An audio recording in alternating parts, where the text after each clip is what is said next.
Hello, and welcome to another Dead Pixel.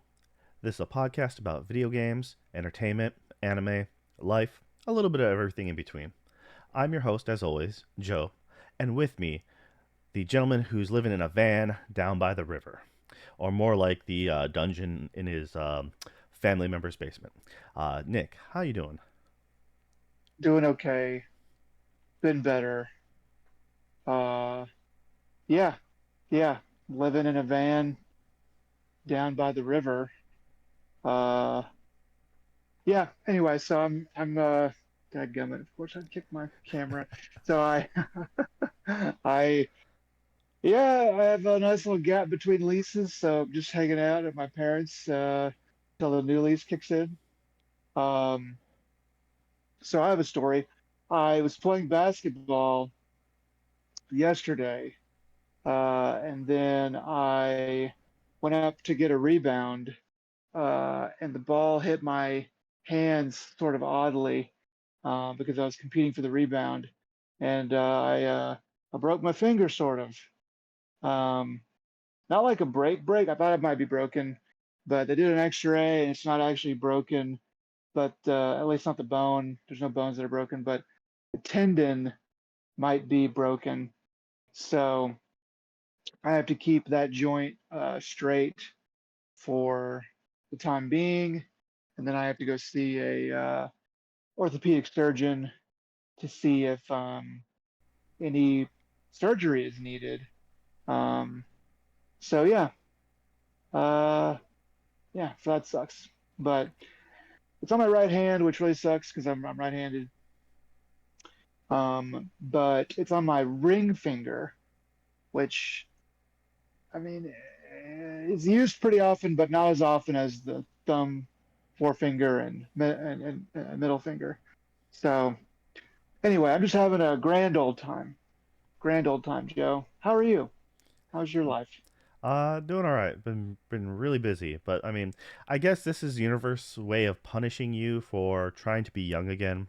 And since this happened at work, like during your lunch break, is it your basketball area on work grounds? Because can you claim like workman's comp or like No, Okay. no, no. I they make you sign a waiver so that if you get murdered by anything there, then you're on your own. And I wouldn't want to do that anyway because it's because they would get pissed if I sued them or something, and then I wouldn't be able to play basketball at work anymore. Well, I Uh, mean, but if you but yeah, win, you don't have to go to work there. Period. Again, I mean, it's the if ultimate win for you, yeah, and you won't have to see them. So I don't there's no think all concern. lawsuits work that way. I think that I would win some money, like probably like $1,000, and then ruin Incur everything eight else. grand in legal bills. Yeah, for sure. Yeah, yeah. So I don't want to burn that bridge over a little thing like this, but yeah. So it's kind of pissed about that.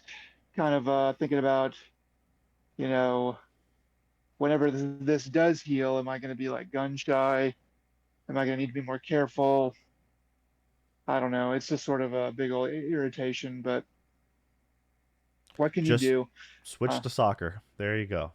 Those famous Texan yeah, soccer players. yeah. They don't really have a soccer field at work, so I don't know about all that. But I don't know. I've been playing basketball. I mean, I've played it a lot through my life, but I haven't been playing it very much until recently. So I'm kind of like, well, is this going to be a thing that happens just every like 2 months or 3 months? Or is this like a thing that's really only going to happen once every, 5 years or something?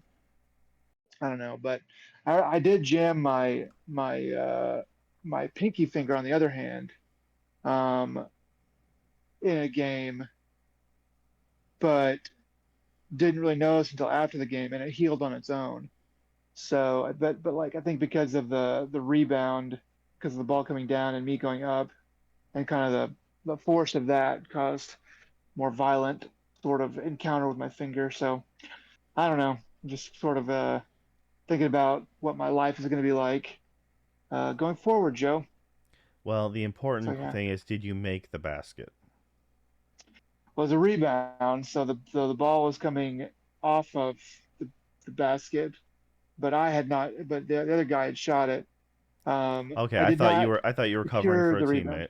Okay, so it No, was for nothing. I Okay. uh, I did not secure the rebound properly. It went out of bounds. But if I had not jammed my finger on the ball, I probably would have got it. But I did finish the game anyway, which people have asked me about, and I was like, yeah, I finished the game. So anyway, um, but yeah.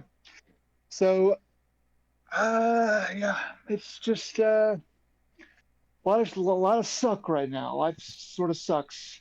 Was talking to you about the before the podcast. The move was a cluster F. Uh, Thankfully, my dad helped me with that.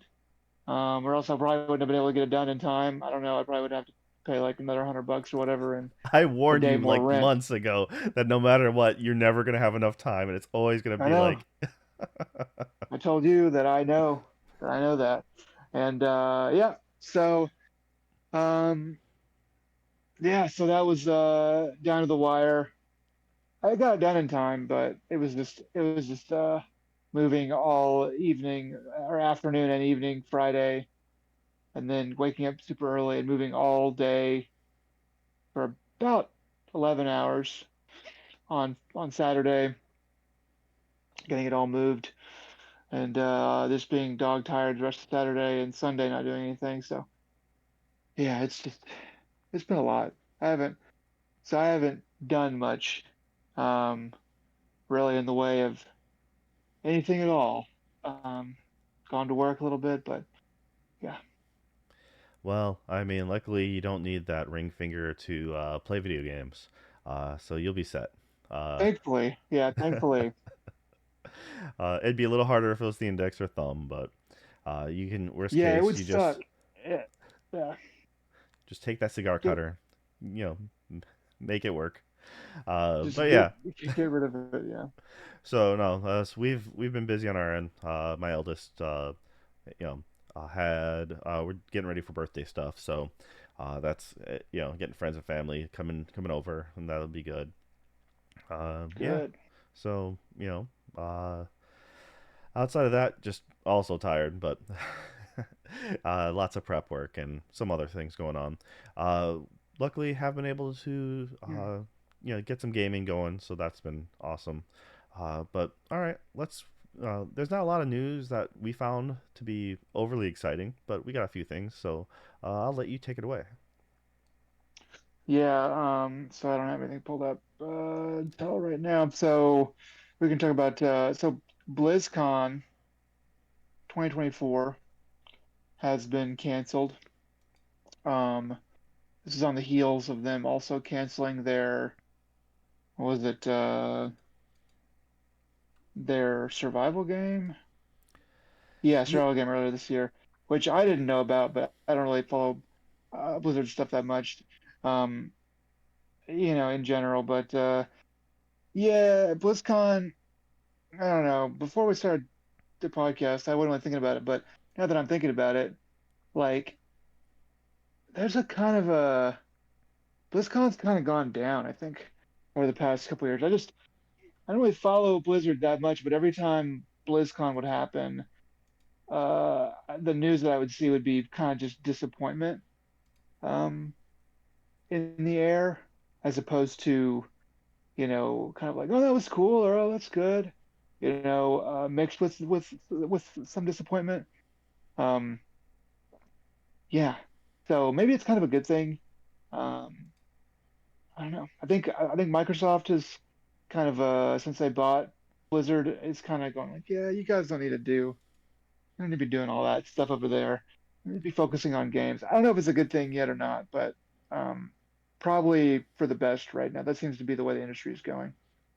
I mean, they haven't really brought a lot to the table that's like worth having a convention anymore, and I mean, with a lot of their current things going out, they stopped the Overwatch League, That's kind of like the big hit. Like, yeah, they haven't been turning the profit. They've been screwing up left and right with Overwatch 2, the whole storyline and this, that, the other thing. So it's not surprising. Why would you spend a bunch of money holding a convention? You're not going to make that money back. You're not going to if you have nothing to show to really add for hype or pre-orders.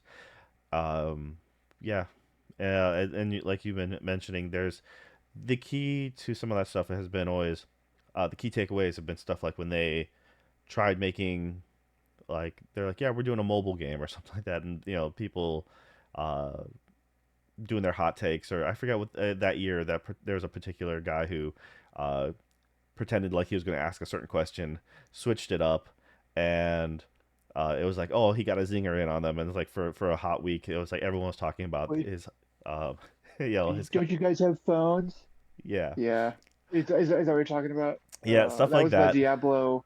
That's like a Diablo Immortal or whatever, the mobile Diablo game that nobody I had to be a gamer. I use like gamerism, but nobody asked for and nobody really wanted. Instead of they released that instead of Diablo 4. Uh, Yeah, and the other, it's like the fact that they're, one of the most exciting things that people were happy about was a Diablo 2 remake. I mean, yeah, it yeah. you can kind of see, the writing on the wall. So it's, yeah, not a huge loss. One less like convention out there. You know, I mean, like when did Overwatch 1 come out? 2014, oh, 2013? I don't know actually because I didn't actually get into Overwatch until quite a while later. Um, Yeah. I yeah, feel like it was it's like around that time. um, I just feel like they haven't made anything really innovative, different 2016, since May of 2016. 2016. Okay. So I was thinking like seems like about a 20-year period because I was in mid late 90s and they're popping off with Diablo 2 and StarCraft 2 and then Warcraft, 1 and 2, I guess like Warcraft 2 and then Warcraft 3, Dota, which they didn't really make, I guess. But then WoW, and Overwatch. And since, so there's like a kind of like a 15, 20-ish, I guess closer to 20-year period where Blizzard was really doing a lot of great stuff. And I think they're just not really the same company anymore. Um, they're not really, obviously, a lot of people have left. And I'm kind of seeing a pattern here where it's just not really, the stuff they're making is not really con worthy. They're I think they're going to be. I don't know. I think they're probably. I think Microsoft is going to turn them into a niche studio where they make the things that they make, and then that's pretty much it. I mean, for what it's They're not worth, going I to swing kind for of the like fence the fact anymore. that they did try to swing for the fences with the Overwatch League. The first season, I watched actually quite a bit, and a lot of criticism was like, it's hard to watch because as fast paced it is compared to something like a Dota or a LoL where you can just have that overview look. And I was like, yeah, but if you play the Yeah, games, it's actually not as difficult, and the commentary like was pretty decent for it's surprisingly good. I guess I couldn't imagine doing any better, and I felt that they did a pretty solid job.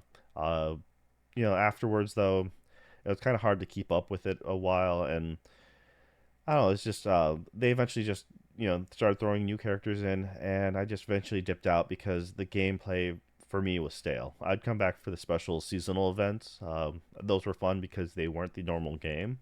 And I always wanted the story content, and then of course Overwatch 2 promising story content that didn't deliver, and that it became just that whole Fallout nightmare. Like, uh, I just personally yeah. had stopped caring, which was a shame because I actually at one point I did care quite a bit.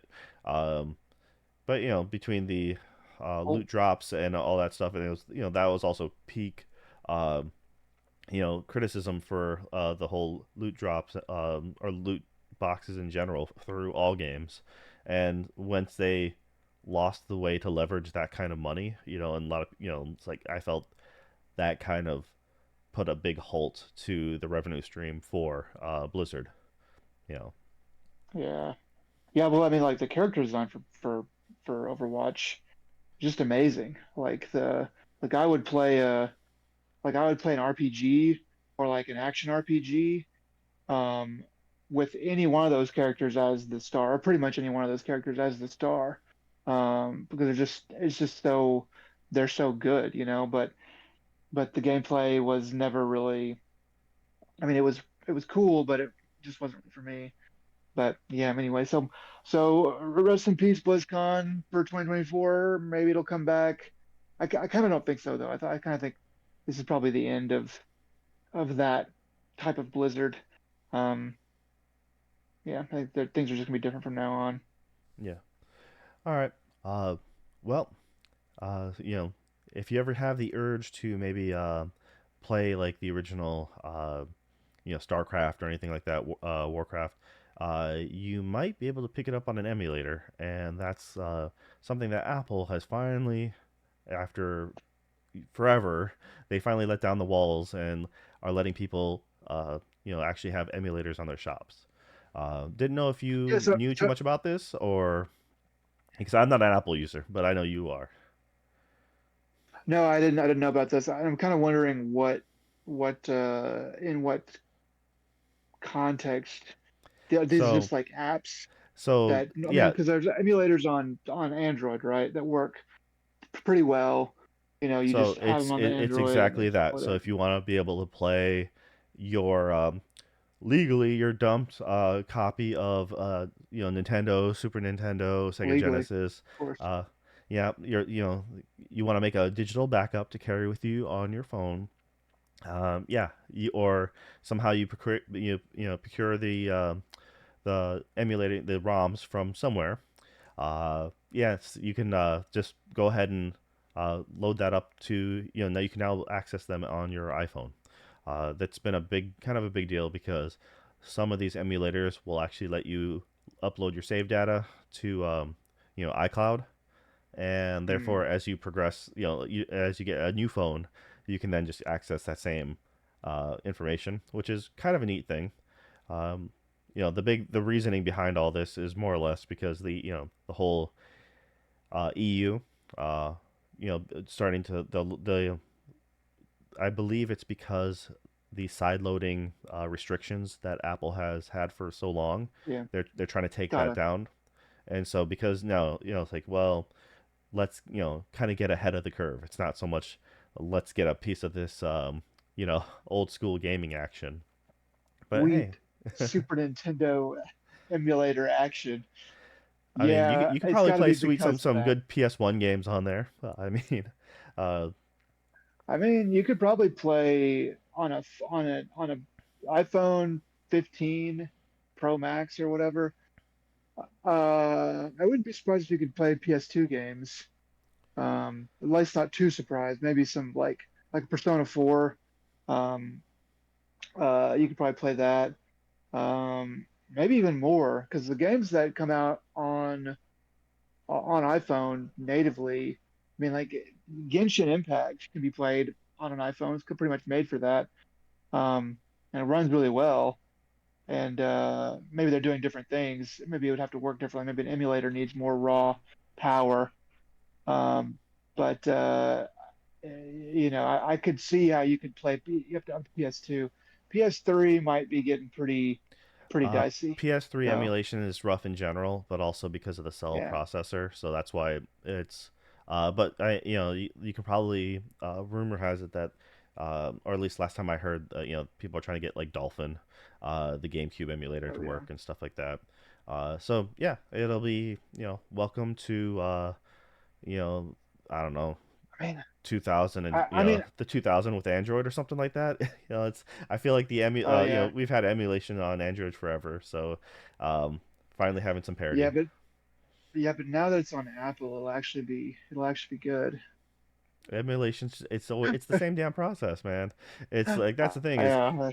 it's like there's a Okay. I know you got that new thing called that USB-C. I know it's wild. It's almost It's pretty nice. It's pretty nice. It's yeah, it's cool when everything does charge off the same thing. That's pretty that's pretty good. Yeah, I don't know. I am interested to see.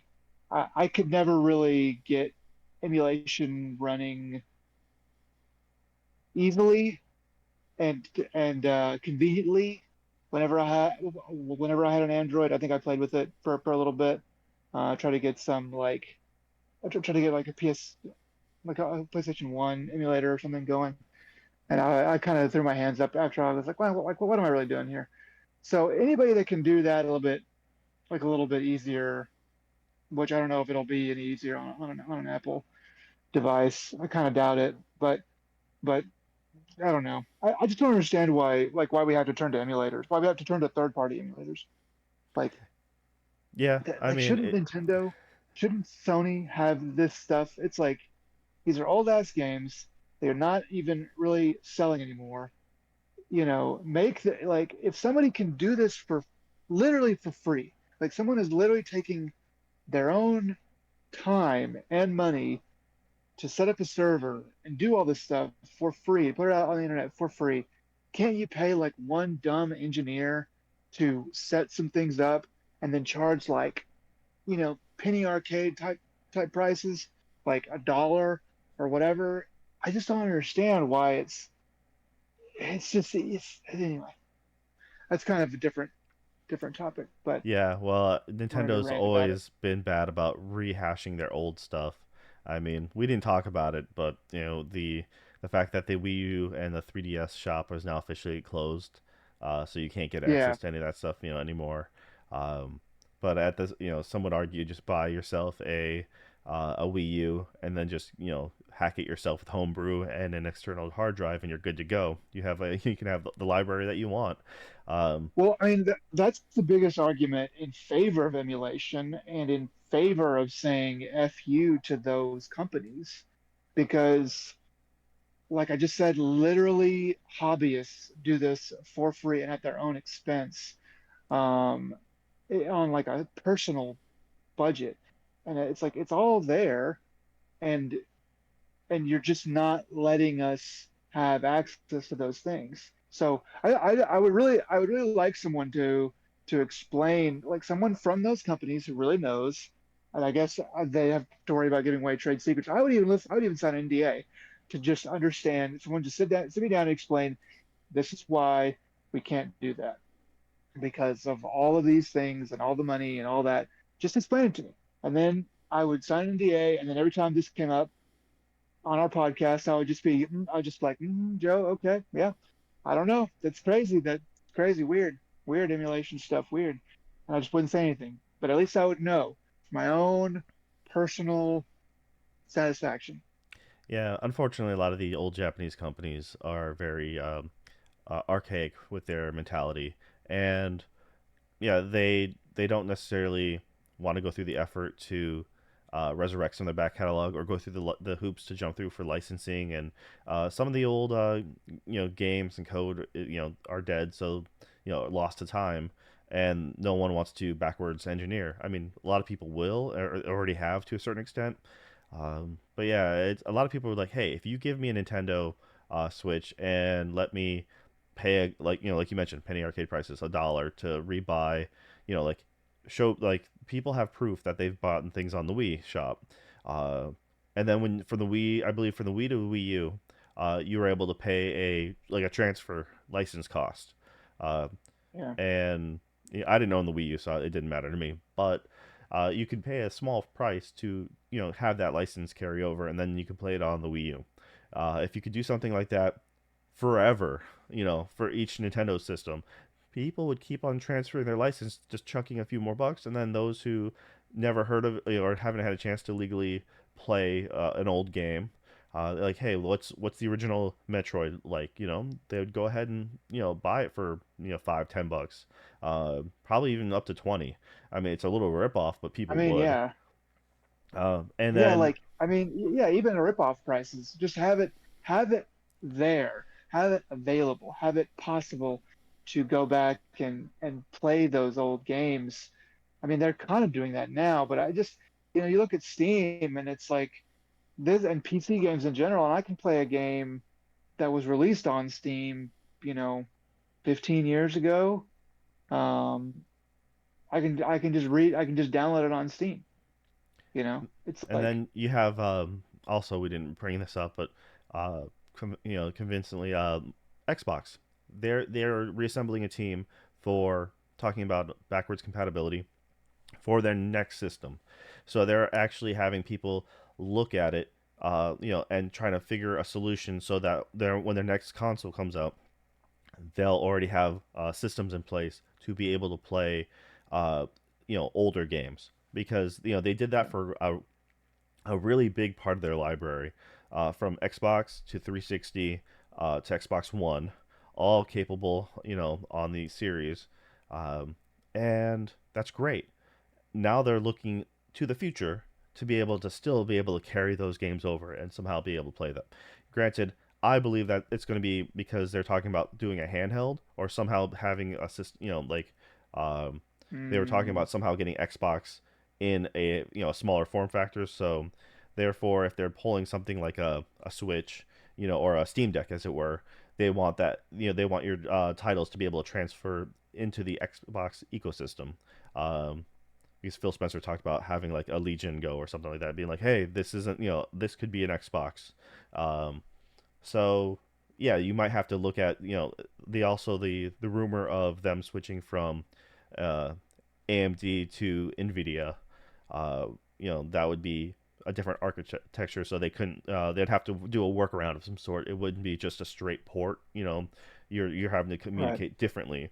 But hey, good on Microsoft for trying to get ahead of this and not just Yeah. announce. It's like if they would just announce it and then someone brought up the question and be like, we have nothing in plan right now and we're not doing anything about that, um, then people would be upset. But they're already trying to get on everyone's good side. So yeah, that's actually pretty smart on their behalf. Yeah. We'll see how that If yeah, we'll see if how they that can solve plays. it, if they can solve it before anybody else, then they have a chance to make, good money probably. Um, and at least win the hearts and minds of consumers. But yeah, it's well, I'm glad to see emulation on Apple. I'm gonna look into that whenever I guess it's already out, so I need to download whatever emulator is already on there and to maybe see if I can play something kind of cool for the next cast or something. Try it out. Usually when I do, like, all I ever do is go back to like Super Nintendo RPGs. That's almost always my 90% thing. That it doesn't take a Yeah. lot of quick responses. It's time consuming, so, but it's also great to be able to pick up and put down at any time. That is It's usually the my go funnest, to. safest. Yeah, it's the funnest, most safest or like most surefire likely to work, of all those emulated games. Yeah, yeah, that's true. Just be careful if you're doing a pirated version of Earthbound. That ending won't work for you. Hmm. um, but yeah, all right. And then the last bit of news we have, you had a little information on Stellar Blade. Oh yeah, so yeah, there's a racial epithet that it wasn't even the actual word. It was but a loose unintentional reference to the word that showed up. Um, I guess in the demo, I don't know how they found it, but basically they found it and it's being patched out as of day one for Stellar Blade. Um, I'm a you know the the actual thing is you can find it online, but it's a it's a neon yellow sign that says R, R and then shop, I believe. before, Underneath it, it says shop. yeah, it says R, and then below that it says shop, which doesn't, I mean, maybe that means something in game, but whatever. And then next to that, so to the left of that is the word hard. So but it's in graffiti. So it's two different types of writing, more or less. like a writing on a wall versus a sign you saw in game. But anyway, it looks different. But when you see it, you see the term hard R, which is a reference to something. And I keep going back and forth on whether I think that this was truly an accident. Obviously, the company didn't put that in, but if it was truly an accident, or if it was somebody's joke, or if it was on purpose at all. Um, yeah. So So I'm just all kind I of know like, is I don't know. the thing is the R shop has an arrow on the wall pointing, and underneath it says open in neon as well. So like at worst, You're, I don't I think at worst it's going to be a like two teams. One who did like yeah, the actual building, and then someone else, some intern or something like that, having to do just like, texture detailing, and saw the sign and be like, "Ha, this would be funny if I could get away with this," and like just something stupid. I don't think it was meant as anything yeah. malicious. And you know they I just think they threw graffiti on there, and that's what the word they chose was hard. But they are switching I it to crime. So primer. I think that your theory of the two teams or two maybe uh, two designers that are not working on it at the same time is pretty good. Um, Dude, you gotta be taking, I mean, you're taking your career in your hands. If you see the R shop there and you decide to put R in, or you decide to put hard in front of it, like, I just feel like you're just, if somebody figures out that you did that, even if they can't, even if they're not totally sure that it was an accident, you could get fired. You could be like, well, we can't be totally sure, but we can be sure enough. You're gone, buddy. I just don't. That's another reason why I'm like, yeah, it's probably unintentional, but I think gosh, does it? I mean, this is crazy. it'd be a it's a stupid thing to have done if it was intentional, but it's crazy that if it's unintentional, just a happen like just a happenstance. And it's a Korean developer. Um, the term hard R, or the meaning of it, is not something that's really commonplace, common knowledge in culture Yeah, there. Having lived there and taught there for a long time, like it's most definitely not part of their repertoire. I mean, yeah. at It's best, you would specifically get American, maybe English speaking world. Yeah, I mean, at best, you'd get certain curse words.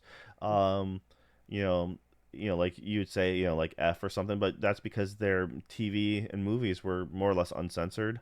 And so mm, some kid would, teaching English, some kid would drop a pencil or something like that and yell out, F, and all you do is you just ignore them. And don't pay them any mind, and then they didn't get a rise out of you, so but through movie context, you're watching like Die Hard or something like that. They don't have that understanding of like what is really bad, or like you'll hear Eminem on the radio in a grocery store, and you're like, but oh, they nice. it's like, wow, okay, but like completely And he's not just even like, caring. It's really funny because it's just like it doesn't mean anything to them as a whole. yeah, Uh, so that's it's just yeah, it was kind of a culture shock to be able to, like, yeah, you can just uh this is this is turn on the awesome. TV. You can turn on the TV and just watch like Dirty Harry, like, uncut, just like him blowing away people, and just, or like, yep, there's a topless scene. Okay, it's just like Mm, daytime TV. But it dang. was, you're in control of the TV. Parents don't want them to watch uh the movie Alien. Then they can just turn off the TV. It's on them. Um, Yeah, and it's their own fault. Be So, a good anyways, parent. I'm no, but they are fixing it. It was someone it was pointed out, and good on them for fixing it. It's, I honestly think it's probably just um, a crazy accident. But at the same time, at worst, I think honestly, it's just probably some intern or something like that, or someone who having to do busy work and just thought it like it's their idea of a stupid joke. But I don't know. So, It's I don't know how yeah. much texture. I don't know how much graffiti like overlaps like throughout the game. Like we only have like 10 pieces of graffiti and we're just going to use it everywhere. Um, you know, but Yeah. the I know I remember in Digital Foundry has a good video talking about the graphics, and they bring up the reference that Eidos, the guys who made like the reboot of Tomb Raider and Deus Ex Human Revolution, it's like since that studios no longer exist, but it's like yeah, so like is it, like they point out that Eidos is written everywhere. Must be a homage, right? Yeah, just some sort of homage to them, right? So it's just Mm. I think it's just a funny coincidence because they have no relation, to the best of my knowledge, to that old studio. Um, but it is weird that it's like it showed a piece of a door with a metal stamp of their the name. But yeah, Yeah. That is weird. so anyways, that's but the other news for the day one patch is you said they were doing Oh, yeah. the new game plus, right? So Yeah, I think you were telling me that. But so yeah, but you were saying that New Game Plus is oh, maybe I did read that out loud to you. Yeah, so it's going to be in the day one patch, and then you were saying that you thought it was a it was good to have that, immediately. yeah, you with games, I was telling you like before we started recording, games like Spider-Man. I platinum Spider-Man, had a great time with it. New Game Plus did not come out right away, and because of that, I'm like, I'm not getting back into it anymore. I've been forever removed from it. I don't feel like I mean, it's cool that I get all my gadgets and all my move sets, but I kind of forgot what that set was. I have to then relearn all that, and Yeah. even though, and then especially if they have a harder difficulty, that a lot of times will unlock with like these new game pluses. I'm like, yeah, sure, I would love to jump into harder difficulty if I'm really into it, but not if I'm going to have to relearn all my stuff from scratch. Then I'm going to play it on a different, an easier setting, learn all my moves set, then replay it again. Like I'm like that just seems way too much work. So you kind of lose that momentum with a skill based game or a game that has a kind of a leveling system like that, like Spider-Man, with unlocking new gadgets, new combat skills, and then you eventually learn what flow works best for you. I like to do this set of combos. This is how I handle these situations. But when you step away from that for too long, then you kind of forget it. So to have a game like this where you're gonna if you're gonna play it enough to play a new game plus, if you're actually interested, then yes, most definitely have it in right away, because that way you're caught up in your own momentum of playing. Something more like Alan Wake, it stinks that it came out a little later for the new game plus, but that one, unlike a lot of the other new game pluses that don't add anything new story wise other than a harder difficulty, Alan Wake at least said, hey, we're gonna add new story stuff. So that actually kind of was cool. It really gave you a reason to come back in. Plus, it other than just being the enemies being a little more difficult and you being a little less spongy, that was the only difficulty bump there was. There wasn't a real big skill set for that game. It's just like you still aim, you still shoot, you still have, but now you understand how some of the weapons work and what works best for you. So that one was a little more forgiving and not as necessary to be immediate. But this, hands down, in fact, yeah, I was looking at this game really hard. I was like, yeah, do I kind of really want to get this game. I've been interested in it for quite some time. It looks awesome. The fact that it's coming out from a new studio.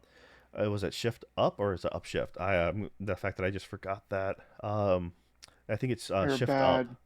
Yeah, a bad reporter. yeah. Well, good thing I never claimed to be. Um, but yeah, it's Shift Up. The uh, the fact that You they're new to shift up. this. Yeah. Sorry. I had it. Oh, you're an idiot. Oh, yes. The no, it's awesome that they're able to come out with a game that uh looks and seems to play really solid. It officially drops for us as we're recording tomorrow, and Hmm. I was like, man, I really want to play this game, but on my PlayStation, there's a wicked sale going on, and I can buy a handful of other games for the same price as Stellar Blade. And in fact, Hmm. I have like this, there's a bunch of new DLC. It's been a while since I played Beat Saber. There's a handful of DLC stuff from there. Um, there's a new Synth Rider 80s music pack for that. I mean, heck, the Nier is on sale, both Automata and Replicant, and Nier Automata is like $17. I'm like, okay, I guess I'll just probably buy this and just make do with that. I've been playing it from the library, but then you were kind enough Mm. to drop me a PlayStation, copy for my early birthday gift. So I appreciate it. That is awesome of you, and I will most definitely be reporting back in on this game. Um, I'll probably have to I can't guarantee. I can promise you I'll play through the game. I can't promise you if I'll do the new game plus. It depends if what they offer for me. Uh, but yeah, I'm really Yeah. excited about it, and I was like I said, I was looking at, I'm like, dude, $70 is a big ask, but at the same, like I said, do I go with a bunch of other things or do I go with one brand new shiny thing? No, I have the best of both worlds, so thank you. Well, you're very welcome. I'm glad I could do that for you. Yeah, I, I was looking, I was asking, I conspired with your wife to see what you wanted for your birthday, and which is not for a little while. It's coming up, but it's not right now. And she was like, "Well, he wants Stellar Blade, but he wants the the extra goodies that come with the pre-order. So that's kind of got to get bought right now. If you," and I was like, okay, well, so I jumped on that. So that's good. But yeah. So I hope it's good.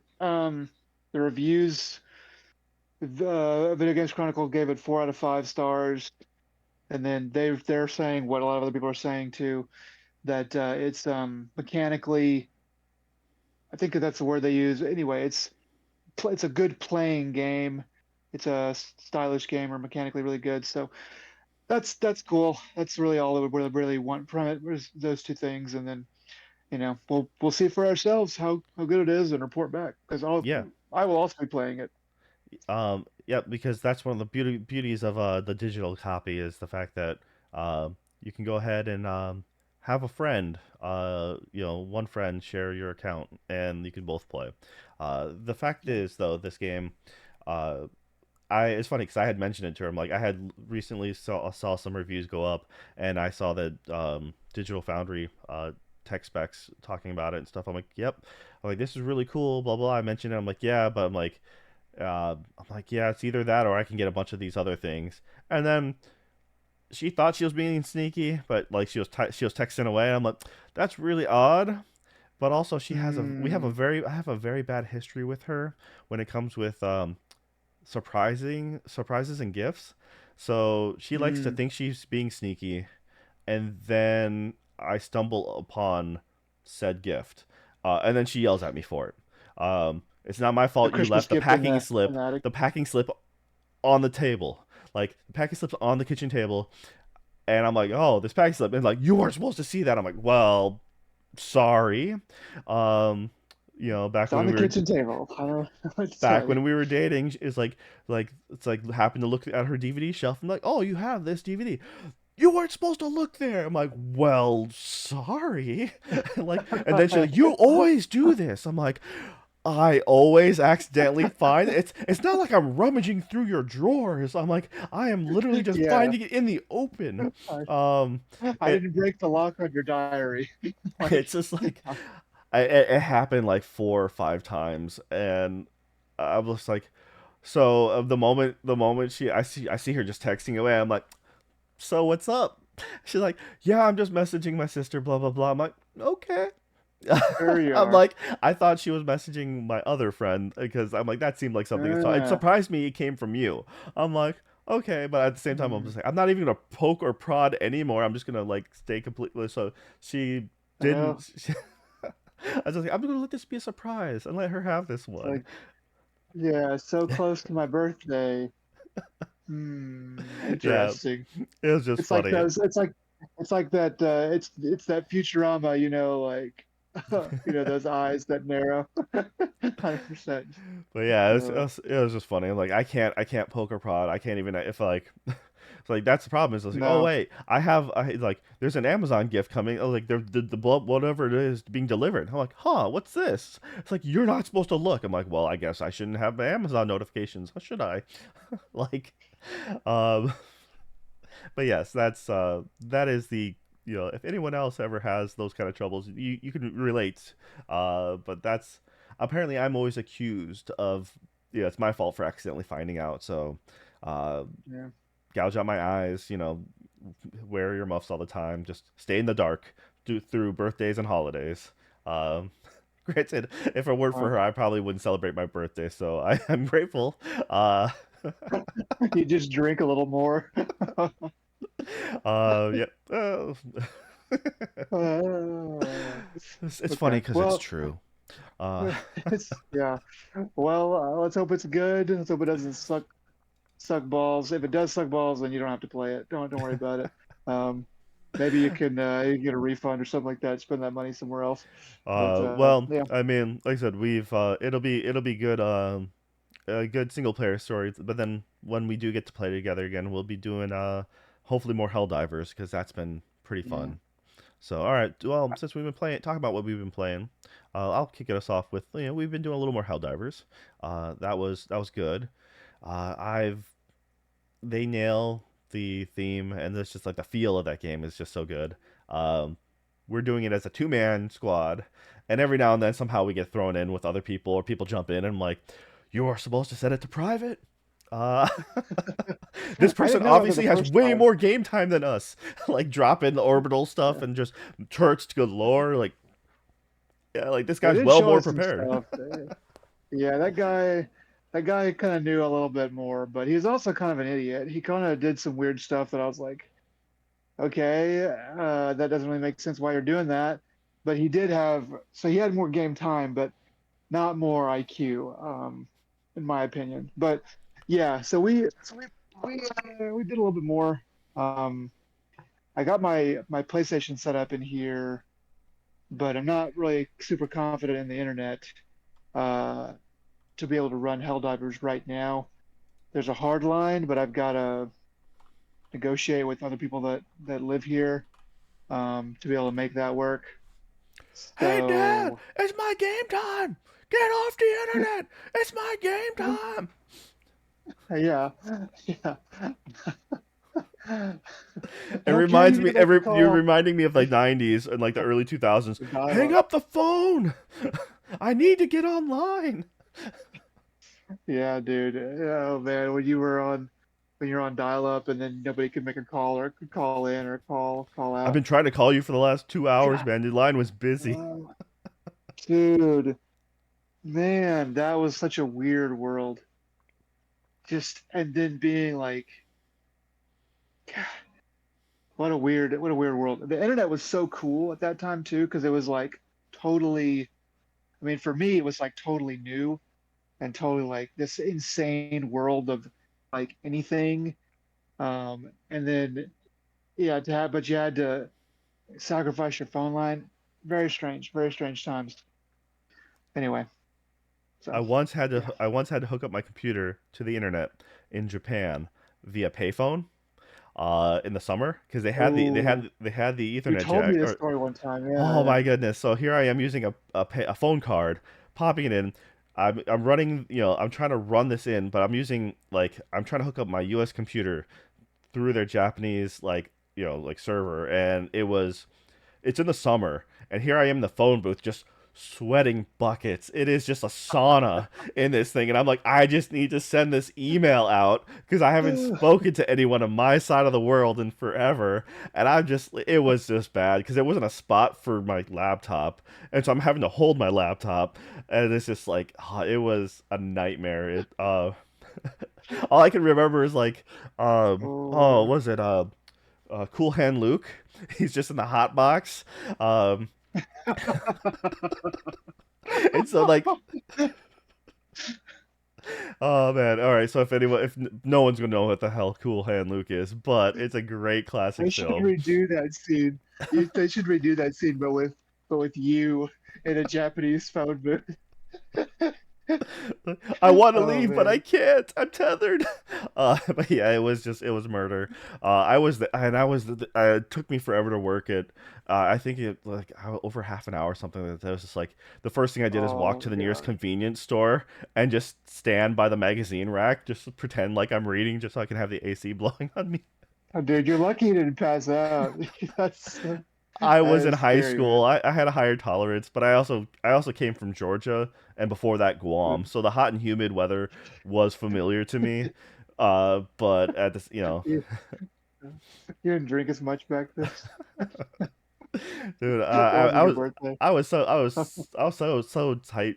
I was a tightwad back then too in Japan because I'm like, there's no public water fountains anywhere, and you're Oh like, yeah. and you want me to pay how much for like for soda? I'm like, no thanks, man, I'm good. I'm like, I'm just gonna Oh, like, it's like you're yeah, it was a crazy time.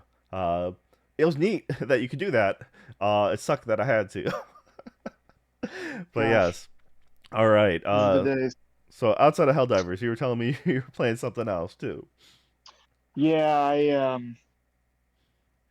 so because of Helldivers, I got PS Plus, and then I'd been thinking about this game a little bit before Helldivers, um, but I didn't want to pull the trigger on it really. And then whenever I saw it was on PS Plus, I was like, oh, okay, cool. I get to play it for already having paid for PS Plus. This game is NBA 2K24. Um, so if you're sensing a basketball theme here, then you're right on the money. It's also playoff season for NBA, so that's also going on. April But Madness. April, May, and a little bit of June madness. Anyway, so I was like, I kind of feel like I'm getting back into basketball just in general after many years away. And I was like, I remember playing those old basketball games back in the day. They're pretty fun. I got pretty good at some NCAA a long time ago. And I was like, I want to try this, but it's kind of Googling around about it. And then I remembered all the times that Alex Navarro would talk about NBA 2K, whatever year, and especially the problems in recent years. And then I was like, oh yeah. So anyway, from my experience, I started up NBA 2K24, and there it was not really. It was kind of bugging out. It wasn't really working right. I couldn't get any of the modes to operate. But I think it was just because the game had was newly downloaded and had to update, and it wasn't really telling me that, which is a problem that they should tell you, hey, we have to do all this. So just chill. You have access to this, not this, and here's why. But it's whatever. So anyway, I did finally get to play just like a play now game, and it's so I don't have a lot to say about it so far, but it played pretty much the way I kind of remember those games playing, um, which I literally hadn't played one in almost 20 years. Uh, so that's kind of saying something, I guess, that the original ideas were really good, or that they haven't really done much or done enough to it recently, but it worked pretty well. I think there's some things that need to feel a bit more snappy, like there's not a fast break. So, like in basketball, fast break, if you don't know much about basketball, when you have when you steal the ball and then everybody has to run to the other side of the court. A lot of times there'll be a guy that steals the ball, then he'll have like an open shot to make a layup. Just run to the basket and get a dunk or layup. That's not really possible easily. It's not really easily a thing that you can do in this game because of the way the game is configured. And fast breaks are a big part of basketball. I mean, they happen probably like 4, 5, 10 times a game. It's just going to happen. So it's something that needs to be in this game in a little bit more obvious, accessible way, and it's doesn't seem to be. And I read some of the reviews, and they seem to confirm that a little bit. But like the thing that when you start reading about this game online that people don't like is all the microtransactions and all the things that they want you to do. Um, you know, uh, which is good why it's on PS Plus because you can kind of get it for free or you're already paying for PS Plus, so you just get it, and then you can kind of do some microtransactions, I guess, and feel like you haven't been, paid out the nose. I haven't had to do any microtransactions yet, but I haven't played the game very much. People are complaining about the my career, so you create your own player, and then your player starts out with just terrible stats, and it's like just a really big. It's just a slog to get them to have stats that are not just awful, so they're actually enjoyable to play. So I'm gonna do a little bit more of that and let you know how that goes. But yeah, I mean, it's just it just seems like a game that's kind of made to just sort of extract money from you as much as possible. And I think it's because it's a game made more for little kids, or not a lot of little kids, but younger kids, kids in their teens, um, and young adults, to like mid 20s. And so I Okay, I think was that gonna say a bunch of demographic, college kids are like, take that back. yeah, yeah, but basically like youngish, type type people who are more prone demographically, I think, to spend money on microtransactions. Um, and yeah, so I think that's sort of just the issue with it. Just kind of thinking back to Alex Navarro's complaints were along those lines, and that seems to be the way that reviews go is this game's good, but the microtransactions make it really crappy to play, on a minute to minute basis or day to day basis. Um, but yeah, so I haven't played too much of it. And then with Helldivers and Stellar Blade coming out, I want to probably try to do a little bit more this weekend. Um, just try to now that my move is halfway done and on a break, maybe I'll get some time to game a little bit and enjoy that. So yeah. All right. Um, for myself, I was trying to get into that new Final Fantasy, Final Fantasy Oh, 7 new Rebirth. Final Fantasy. Yeah. So the new part two of the trilogy of Final Fantasy 7. Uh, I was really kind of not looking forward to it. I just kind of was curious. I like by the way the previous game ended. I was like, all right, let's see how this new one happens, and it looks amazing. It's honestly really awesome that way, and it's kind of crazy how it kind of triggers a lot of this nostalgia. Because I played a lot of the original Final Fantasy on PlayStation, uh, and just like uh, character dialogue, NPC character dialogue to be specific. Going, when I first played the demo, um, and you're going, you're on the old Nibelheim, and like I remembered like the innkeeper had two kids, and how one kid would say something and the other kid would repeat after, and I actually was like that triggered. I'm like, oh wow, yeah, I actually remember this, or how Cloud talks to Cloud meets his mom, and like the way that conversation is kind of broken up. And I remember it being really jarring because you couldn't the way the story was told in the original game. It's just they do little time jumps and skips, and they kind of have a weird static. It's not until afterwards you realize kind of you're understanding the way the game is trying to tell its story, because there's gaps in memory. Um, or at least maybe I was just too young at the time when I was originally playing it I wasn't really grasping it. I just like, man, this is it's kind of hard to understand. But they translated that really well with this new remake. I'm like, yeah, okay, that fits. And because I'm remembering all these old scenes, but now with looking amazing, I'm like, yeah, this is really cool. So the demo was originally what got me to go ahead and get it from the library. I went ahead and I'm like, so you get into the quote unquote open world, and you're getting to some of these other cities, uh, and it's really neat. The problem is they give you like this is common. problem with a lot of complaints about this game is, especially early on, they have so many side quests, mini games, other objectives. It's you almost get paralysis for like decision making. You know, you're like, well, what am I supposed to do? What should I do? Um, I could just power through the main story or do as much of like do what I need to progress the story, and theoretically come back to a lot of this stuff. But then the old uh, RPG player in me is like, but any loot you're gonna get isn't gonna be worth a darn later on. You want to like not knowing what the loot is, but if they're gonna give you a weapon, or if they're gonna give you a piece of materia, or if they're gonna give you whatever like armor, like that is going to be relevant for this level of the game. It'll carry you to the next place. But by the time you get to somewhere else and you pick up the new stuff and you come back, well, this is just garbage. So then you start for me, then it's like that. That it triggers that completionist brain. Like, okay, well now I gotta start knocking these out, right? Doing the checklist of things. I'm like, this isn't fun.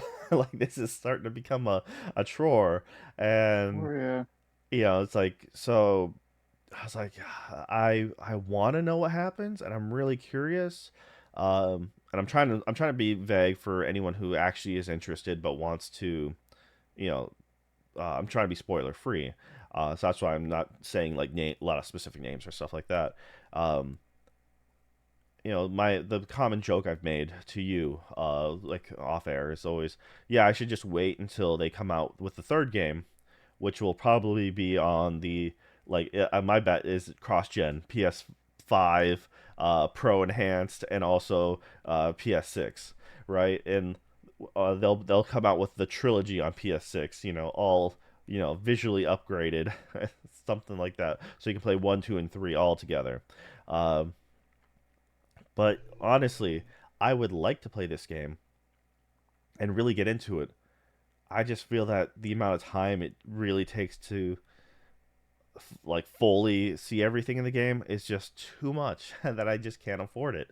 Uh, and that's why I'm not buying the game. I have it. I checked it out from the Mm. library. I had a good time, but then I'm looking at stuff coming out. I was hemming and hawing about Stellar Blade for a long time, uh, and the other one that's coming out, which is going to be should be available on Game Pass. I actually been really busy the last couple days, so I didn't see if it actually dropped. It should have. Was the Eiyuden Chronicles, which I've actually been playing. I talked about it a long time ago when it first dropped on Game Pass. Eiyuden Chronicles Rising. It was part one of the two game series for Eiyuden Chronicles. The makers of Suikoden, one of the my favorite all time best RPGs. Suikoden 1 and 2.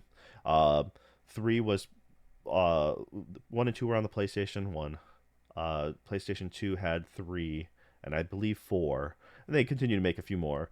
It was a neat because you can carry your save data and certain information from one game to the next, and then you actually had a special memory card adapter, so you can plug it into the PS2 to carry your PS1 save file information to get extra bonuses and stuff. Um, so the guys who created Suikoden is creating, they're behind Eiyuden Chronicles, so it's like a spiritual successor. Uh, the first game, Rising, that came out, I believe, like a year ago, available on Game Pass. It is not the RPG you're expecting. It's a side-scrolling, like, kind of Metroidvania style beat 'em up, but it's a little slower. It's like my first Metroidvania is the best way to put it. It's a little more simplistic gameplay, to the point where eventually you get three party members. It's not spoiling anything if you look at the button layout for the game. Like it is literally jump and the X button for main character, a Y button for secondary character, and um, the B button for third character. That's it. You only have the one button to attack, and then the trigger to do a specialty of theirs, and to interact is right bumper. So everything is with your right hand, and you're only using the left thumbstick. It is that simple of a game, but it's pretty fun as a simple time kill. Like if it's like the best idea of like a simple cell phone game or like a podcast game or something like that. It's like the only problem I have is it's all the dialogue is just text walls, like just you have a bunch of these mini. The main game itself is really short. It's like 10, 12 hours or something.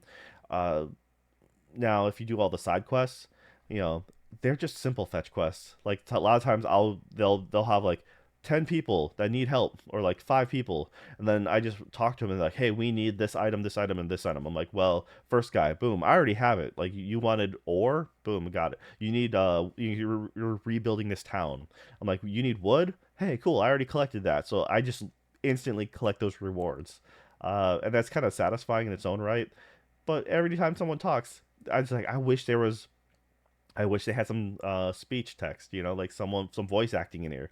And I'm like, man, that's uh but I got into this game again because I'm like, I know the main game, the main RPG, that was supposed to release on the 23rd of April. Um, Once again, I've been just really busy this week, so I haven't actually seen if it really did drop. But that one is Eiyuden Chronicles. I believe it's like 100 year war or something like that. 100 Heroes. That was it. 100 Heroes. Um, 100 years.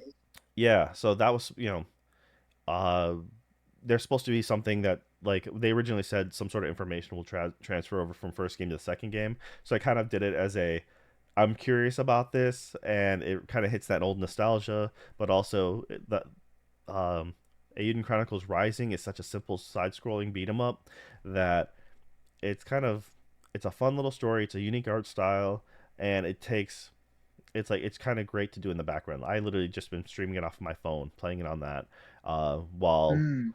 like while watching certain shows. I was just like, all right, cool. I don't need to have because it's very low stakes in my opinion, uh, and I'm really curious about this the 100 Heroes that just came out, and I'm hopeful. I haven't seen any reviews. I've kept myself completely in the dark about this. I might come back to you next week and be like, "Man, I can't believe I wasted all this time playing Rising because Heroes is garbage."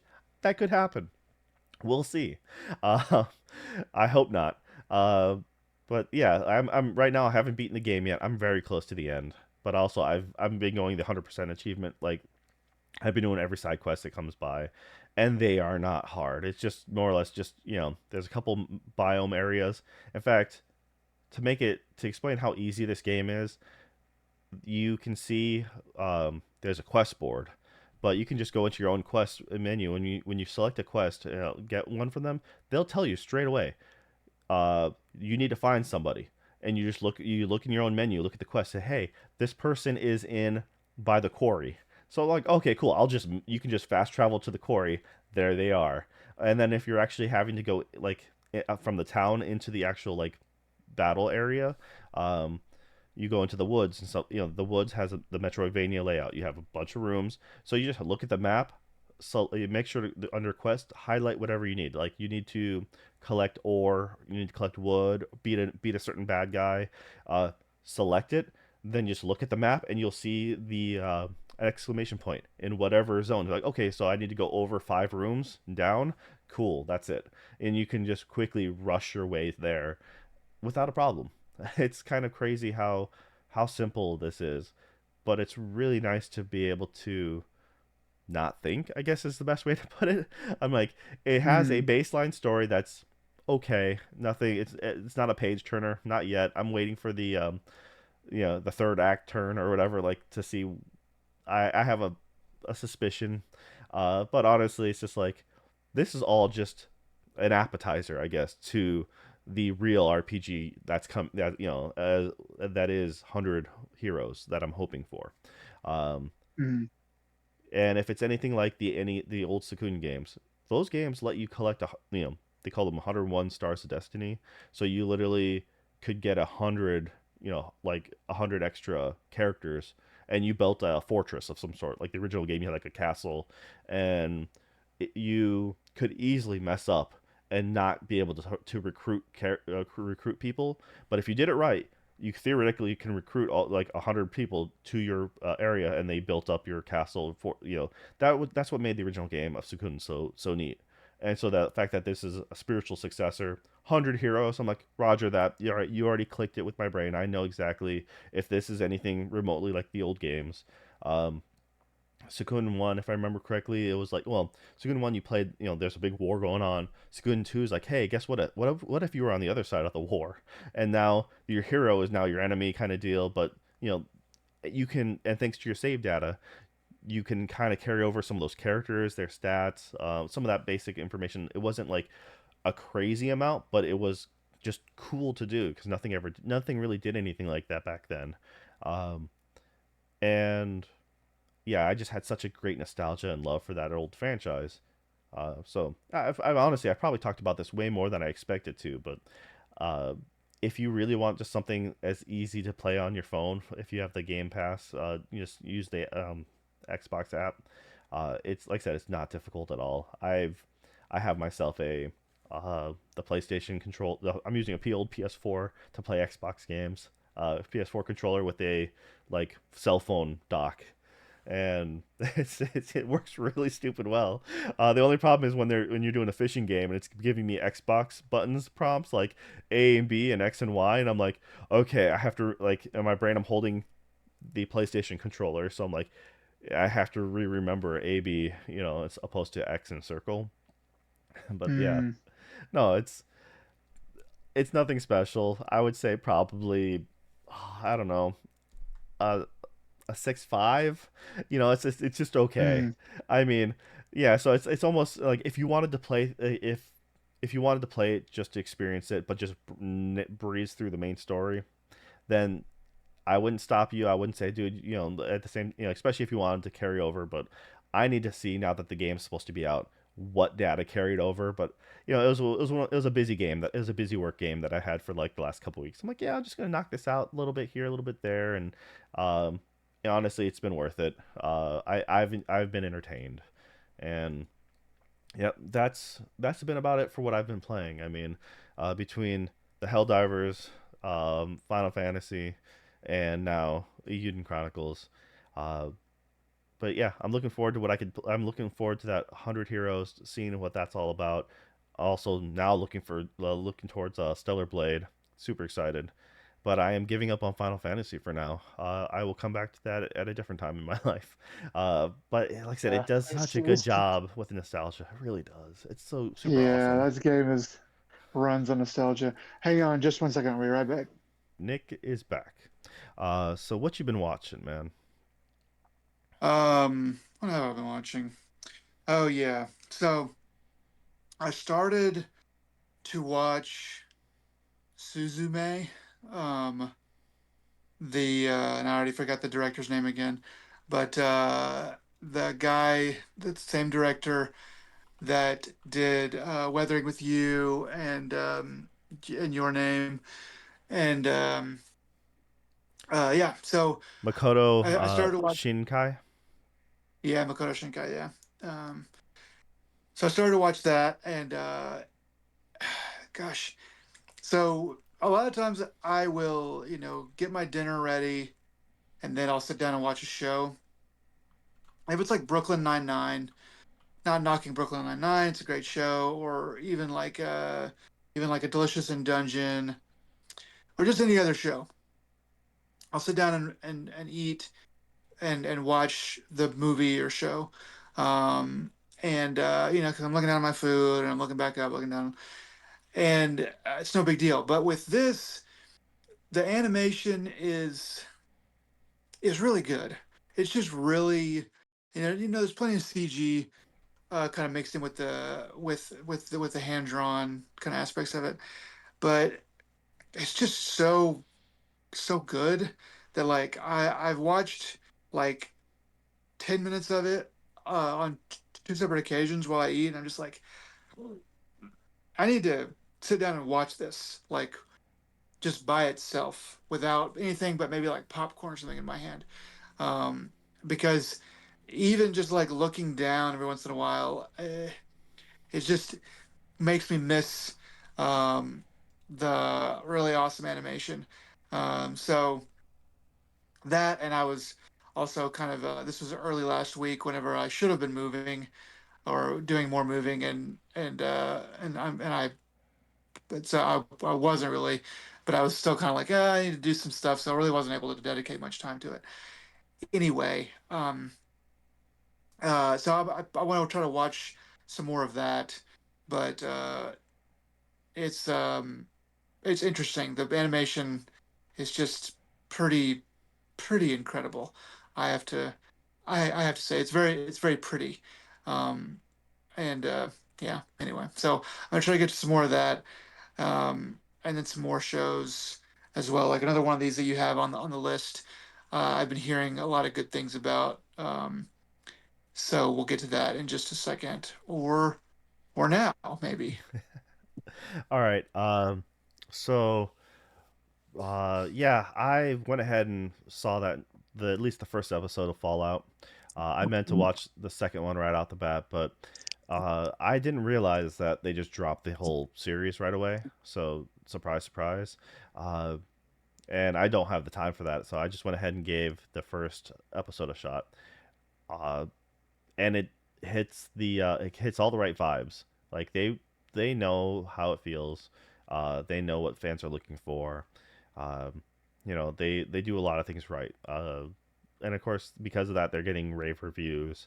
Uh, Fans are super excited. Granted, certain people are also super irate because it kind of changes the people who love to comb through timelines, kind of like the people who follow Legend of Zelda timelines or something like that, yeah, that gets worse. But no, they start off in 2077, so that's accurate. Like all the franchises start then, and apparently this one takes place after everything. So this is the furthest in all the Fallout series. So past New Vegas, past four, all that, and uh, yeah, I mean they really do a great job of just nailing it. Now I'm kind of curious how long they're going to run this thing for. I'm curious how the story is going to play out in the long run because this has to be a two-season thing at least. In my season one got such rave reviews and everyone was stoked, so I can't not see them doing another one.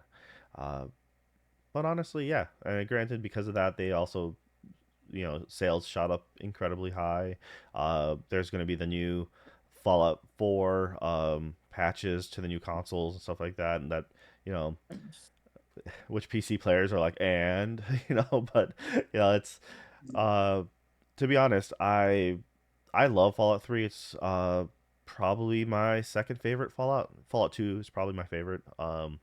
It a little more quirky and stuff, but Fallout 1 and 2, I got into very young, and 3 was one of the first games I 100%ed on the 360. Like I got all the DLC and I just dedicated myself to it. Um, I am one of those people who don't like Fallout New Vegas as much. I just something about it just I think the main premise, like it's just starting off being like I got shot in the head by this guy, and I really like, and then the whole mission is I'm gonna hunt him down again. I'm like, yeah, but you're a voiceless, protagonist. It just didn't. There wasn't as much momentum. At least Fallout 3, like I gotta find Liam Neeson, my father, like voice actor in this, and so like okay, that's cool. Plus you had the whole pre vault doors opening, child sequence, which was kind of fun and quirky. New Vegas did a A lot of good things way to right. tell you this, it's a good way to tell you the pre-game story while they teach you how to play the game. Yep. It's pretty genius, actually, that aspect of it. And I really did, so the whole New Vegas, I put in like 100 and something hours into that on Steam. And I didn't realize how much time I put into it until after this came out. I just like, yeah, let me look at New Vegas again. I'm like, yeah, geez, I played too much of that game, and I don't think I really touched any of the DLC, and I never finished the game. I just, yeah, it just didn't click with me, and I really tried liking it. Then Fallout 4, I remember that one wasn't in the greatest state, and I had I had also bought the whole season pass and everything like that at the time. So I haven't. yeah, I barely touched that game, and then I just stepped away from it. So, it's like it's one of those things that playing though watching Fallout, I'm like, hey, I kind of want to play this game again. And then I think to myself, no, you got so much on your plate. That's a bad idea. But it does a good job about making me really want to play Fallout again. Um, Yeah. so It's kind yeah, of like, yeah, I haven't seen it yet. My mom watched all of it, and she said it was really good. Um, and then there's a guy at work that's I think he watched all of it. And he's not really like a video game guy. Oh, but then yeah, okay, he's not like a super video game guy, but he watched it, said it was good, and he said that he was gonna dig out his PS3 and play Fallout 3 again. And I was like, wow, okay, that's kind of weird, but it seems like it's having that effect on people. Um, so yeah, I was kind of like, I'm making a Fallout show. Okay, I'll, and then I just like, okay, fine. If it's good, then I'll hear about it. If it's not, I don't care. So I wasn't gonna pay any more attention to it, but yeah, apparently it's good. I think if I remember right, I think that I saw a um, a news article saying before it came out that it had already been renewed for a second season. I'm pretty sure I saw that, and because when I saw that, I was like, oh, it must be really good if they're renewing it for a season two before it even comes out. That basically, I mean, that's basically like the highest praise because it means that the studio's like, oh yeah, this is a good show. This is gonna get ratings. We are don't even have to wait until people actually see it before we renew it. So that's kind of high praise from kind of a lot of different sources. Seems like so I definitely am gonna, but on top of everything else I have to do, fast track this show. I mean, I have Prime, but I don't have Super Prime. So I'm gonna have to watch with commercials. But I did watch a movie. I don't know if I talk about Saltburn on this podcast. I think I did. Anyway, I watched Saltburn through Amazon Prime, and there was initial commercials, and I did stop it in the middle to go do something else and come back, and I had to watch commercials again when I came back. But besides that, there weren't any commercials. So if they just do me like that, where there's just commercials at the beginning and then not anymore, I can live with that. But yeah, so I'm excited to kind of look into this and see how good it is because it seems like it's making waves in the video game world for sure, but also kind of more surprisingly, kind of bigger waves outside of normal video game channels. So that's hopeful. yeah. I'm not sure how much this will work for you, but what I actually did was when I was watching it, I downloaded it to my phone because I also have just the base Prime, Oh yeah. and I downloaded the high quality. I guess it was like a gig for the first episode. The highest quality is like 2 gigs, and I'm like, I don't necessarily need 4K quality, but I'll do the second highest. And so yeah, it was just a gig.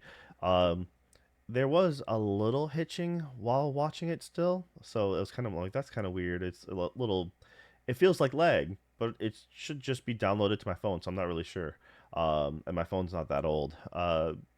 So yeah, Yeah. I've never used a video player for Prime before, but yeah, so I just maybe try looking into downloading the Prime app and possibly downloading the episodes, and you can maybe catch it a little bit at like now that you're no longer being able to play basketball for a little bit, out of the game, yeah, catch it Yeah. up on. So yeah, Injured that's it. reserve. I'm on IR. Yeah, I'll probably download it because I have an iPad. I was thinking about watching it on my Surface Pro, but I think I'd rather download it to my iPad. It's a little bit larger screen. I don't know, but I'll probably do that, and then that I wasn't really thinking about that, but that's probably the best way to watch it, and I'll let you know how it goes. All right, well that's cool, and yeah, hopefully, yeah, I'm curious to see what you think of it. I actually want to continue it. Time has now become a lot more difficult just to fit things in, uh, and yeah, there's a lot of things, good things to watch out there. What I've a couple new anime that I went ahead and started getting to this season. There's been a lot of good stuff. Some of those season three things I've mentioned about, like, so one of them is Konosuba. So they just started Mhm. dubbing this, which is awesome because I was gonna wait for it and I didn't know how long I'd have to wait. But they just started like this last week. Episode one came out, and it's perfect timing on my part because my wife and like, I caught her up through season one and two, the movie, and now we're actually on the Megumin side story. So we are watching that, uh, and it's just hilarious because having the movie was really good, and having my wife look at it and just like her reactions to it was pretty stellar. This season three takes place like immediately after, so if you need a refresher, just watch the movie again, and then you just roll right into it. Uh, the Yeah, it still looks great, still funny as anything, and most definitely going to be one of the highlights of the season. I am touching base back on something else that I watched a little bit of. I want to say what, like a year ago or something. It's been a little bit, but I remember bringing it up on the podcast. Helk. So this Okay. is this is a fantasy setting where uh, the demon lord has been defeated, and they're holding a tournament to find the new demon lord. So the winner, gets to be the new demon lord. Great. Turns out though one of the candidates is a human hero, and so that's kind of the joke because obviously why would a human want to be the new demon lord?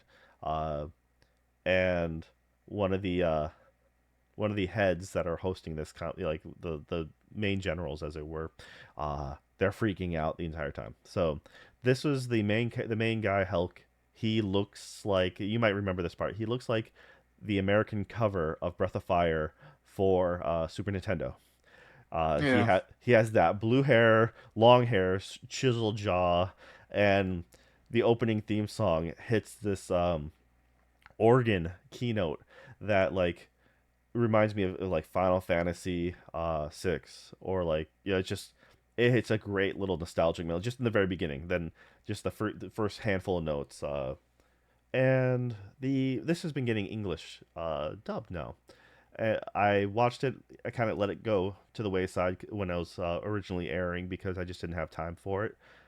But I'm really enjoying the English dub on this, partially because the you and your thumbs up.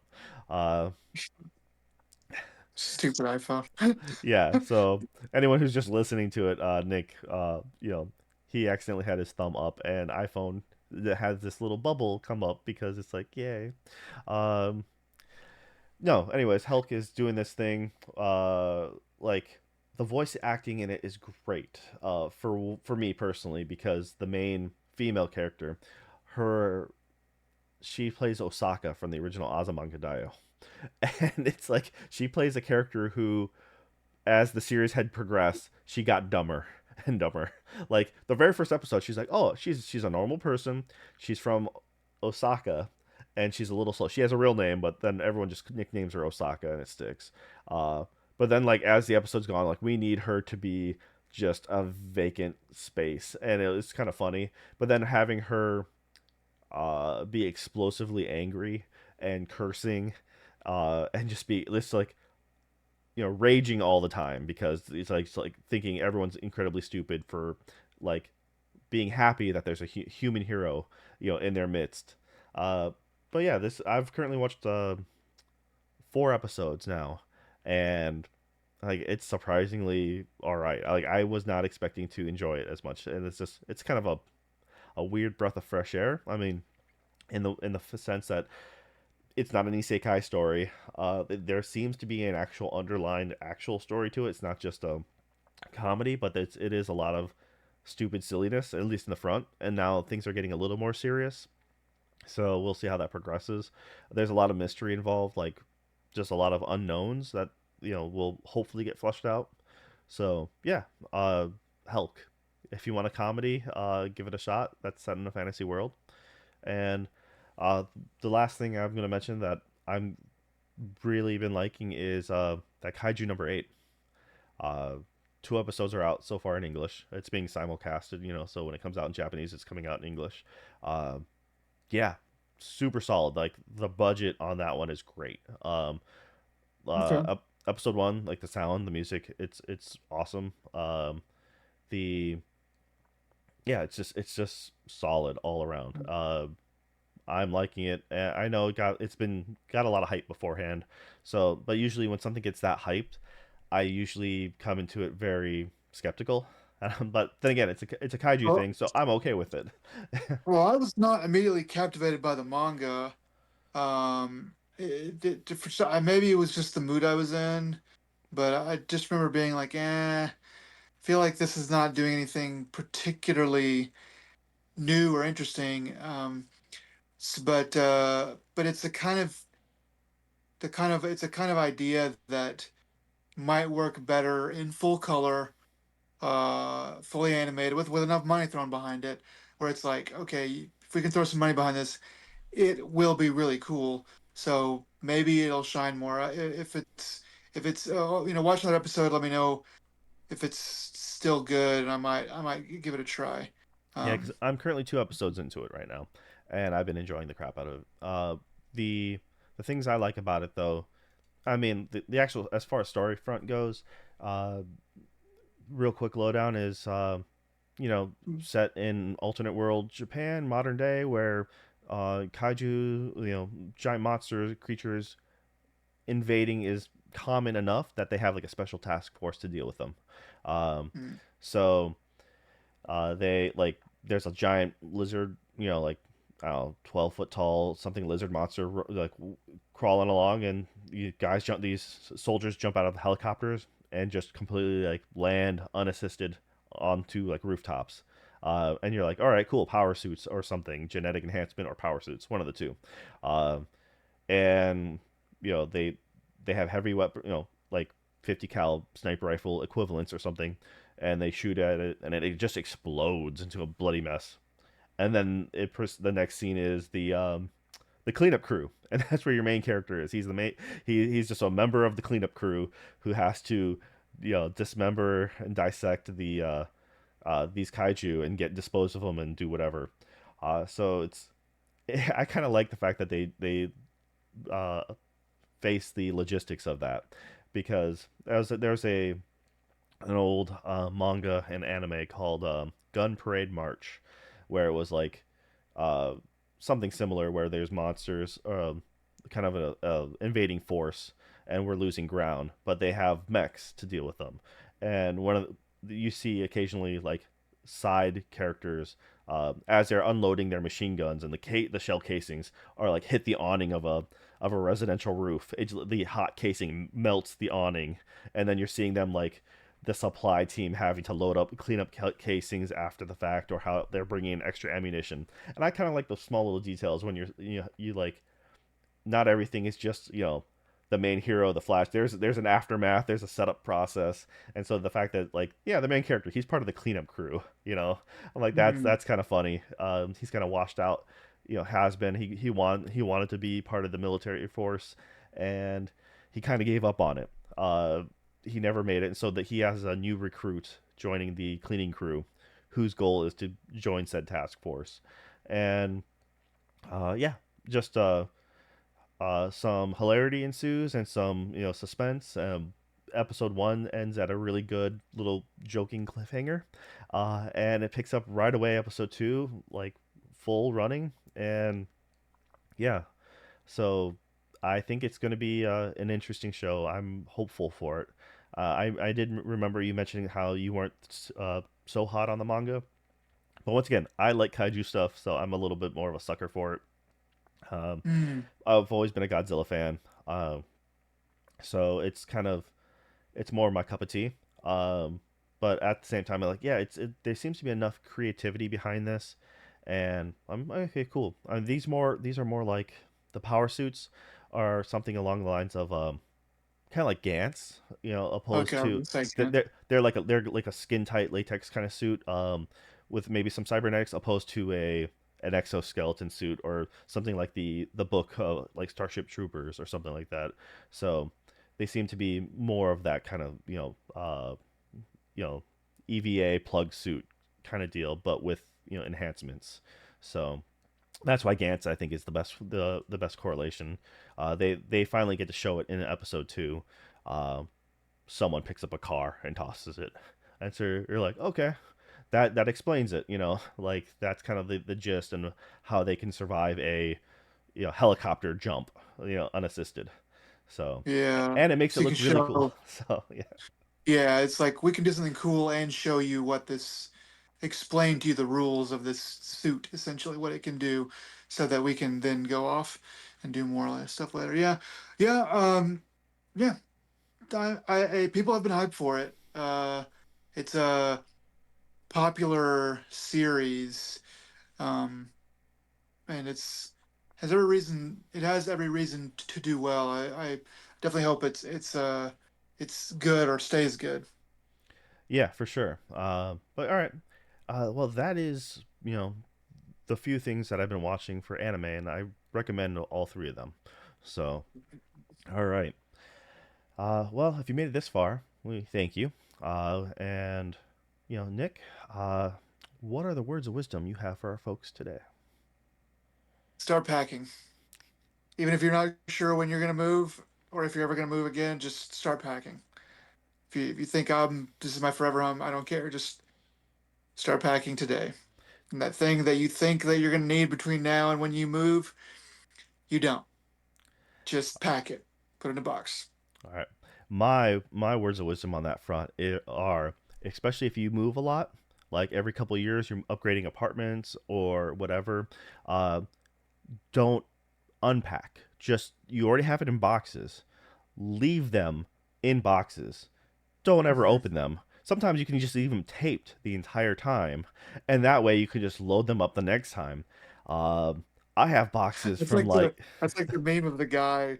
It's like the meme of the guy going like, "You never have to pack if you never unpack."